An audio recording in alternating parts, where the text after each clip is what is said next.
Hey, hey, hey, you know what time it is? Woo! Get into it! Get into it! Yes! We're back. Hi, y'all. Would you like some Raisinets today? No, I'm just kidding. I used to do that all the time when I worked at Regal. I would like twirl the box in the air, catch it in midair, and be like, would you like some Raisinets today? And let me tell you, it practically worked 90% of the time. And if not Raisinets, any other candy that people wanted. But hi, y'all.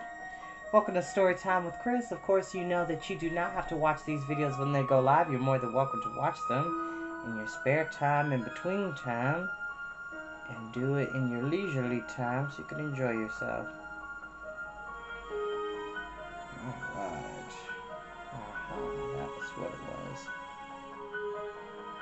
Alright. Without further ado, we will return to see what happened to Princess Ilanwe and Taran, and they're trying to escape Akren's castle, the evil sorceress. And no, I do not own the music in the background. It is brought to you by Lavos, which is a nature mix of Chrono Trigger. Chrono Trigger, it is the best video game of all time. A lot of long-time gamers would agree with that. Newer kids, they haven't re-released Chrono... Well, actually, you can play it on the App Store. An HD version.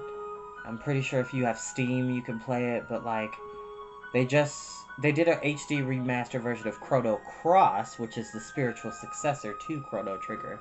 So, you could definitely check that out on Switch, PlayStation, Xbox, and so on and so forth. But, yeah, Chrono Trigger is... dynamite. Alright. Ooh. Gotta stay hydrated.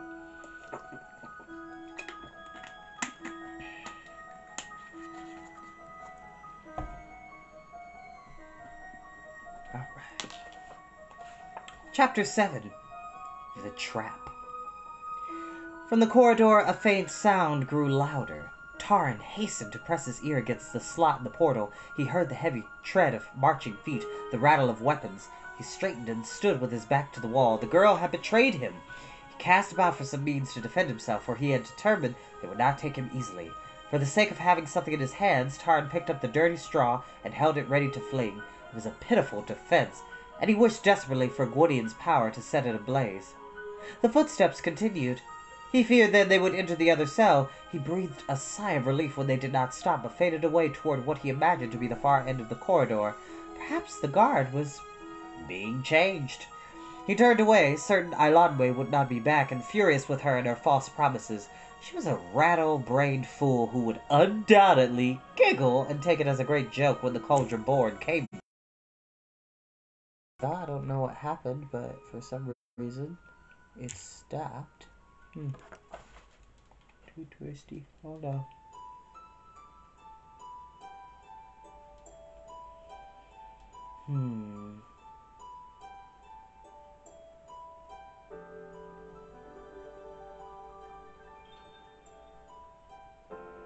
It might be because of the musical choice.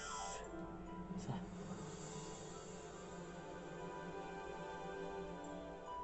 I will probably have to switch it up, which is no problem.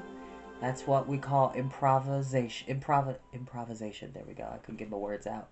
So hold on real steady. I apologize. There we go.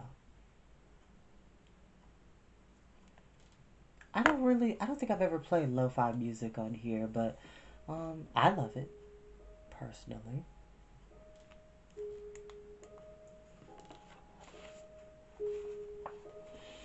But back to where we were. Must you always sit on the wrong stone, it said. You're too heavy to lift.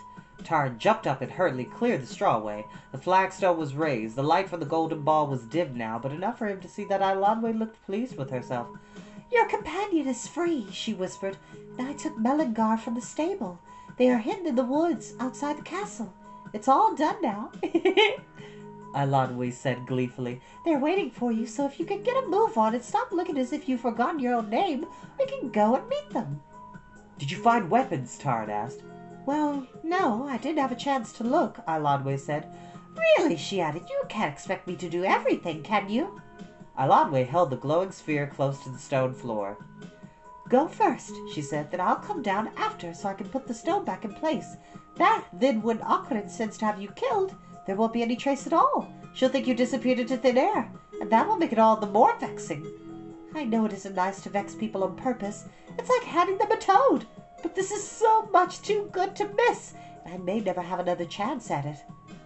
Akrin will know you let us escape, Tarn said. No, she won't, said Ilanwe. Because she'll think I'm still locked up, and if she doesn't know I can get out, she can't know I was here. But it's very thoughtful of you to say that. It shows a kind heart, and I think that's so much more important than being clever. When Ilanwe continued to chatter away, Tarn lowered himself into the narrow opening. The passage was low, he discovered.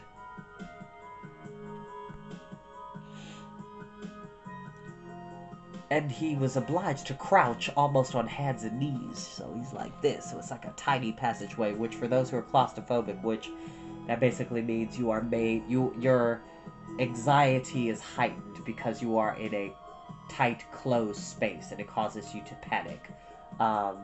I am one of those people. I don't like being in spaces that are like super closed in, but I have learned coping mechanisms with which I can better analyze my situation more calmly. Breathe. Breathe and keep moving. Ilanwe moved the stone into place and then began to lead the way. The glow from the sphere showed walls of hard-packed earth as Tarn hunched along. Other galleries opened up on either side. Be sure you follow me, Ilanwe called. Don't go into any of those. Some of them branch off and some of them don't go anywhere at all.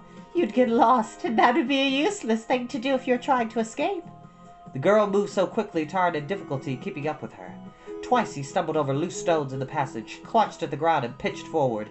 The little light bobbed ahead, while behind him long fingers of darkness grasped his heels. He could understand why Akrin's fortress was called Spiral Castle. The narrow, stifling galleries turned endlessly. He could not be sure whether they were making real progress or whether the tunnel was merely doubling back on itself. The earthen ceiling trembled with racing footsteps. We're just below the guard room, Ilanwe whispered. Something's happening up there. Akrin doesn't usually turn out the guard in the middle of the night. They must have gone to the cells, Tarn said. There was a lot of commotion just before you came. They surely know we're gone. You must be a very important assistant pigkeeper, said Ilanwe with a small laugh. Akrin would go to all that trouble unless... Hurry, Tarn urged. If she puts a guard out around the castle, we'll never get up. I wish you'd stop worrying, Ilanwe said. You sound as if you were having your toes twisted. Akrin can send out all the guards she wants. He doesn't know where the mouth of the tunnel is, and it's hidden so well an owl couldn't see it. After all, you don't think I'd march you out of the front gate, do you? Despite her chattering, Ilanwe kept a rapid pace. Tarn bent close to the ground, moving half by touch, keeping his eyes on the faint glow. He skidded past sharp turns. Excuse me. Touched up against rough walls, skinned his knees, then had to move twice as fast to regain the ground he had lost. At another bend in the passageway, Ilanwe's light wavered and dropped out of sight. In the moment of darkness, Tarn lost his footing as the ground rose steeply on one side. He fell and rolled. Before he could recover his balance, he was sliding rapidly downward in the shower of loose stones and earth. He collided with an outcropping of rock, rolled again, and dropped suddenly into the darkness. He landed heavily on flat stones, legs twisted beneath him. Tarn climbed painfully to his feet and shook his head to clear it. Suddenly, he realized he was standing upright. Ilanwe and her light could not be seen. He called as loudly as he dared. After a few moments, he heard a scraping above him and saw the faint reflection of the golden ball. "Where are you?" called the girl. Her voice seemed quite distant. "Oh, I see.